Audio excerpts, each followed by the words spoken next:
wife. No? Ang ating pong pinapamamahalan is Sherry Pai Ignacio.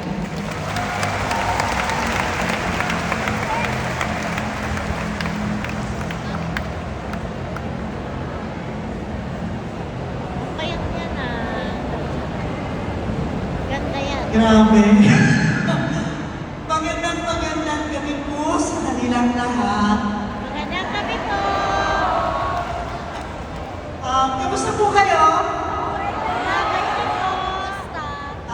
Nais ko rin pong bumati. Of course, uunahin ko na po. Nagpapasalamat po ako kay Father June, ang inyong pong parish priest. Of course, kay Father Jonathan, kay Father Chris, at sa lahat po ng taong andito ngayon sa simbahan. Maraming salamat po sa pagkakataon natin. Of course, lalong-lalo na sa lahat ng deboto ng mahal na pumunta sa ngayon. Aamin po ako. Talaga pong kinakabahan ako.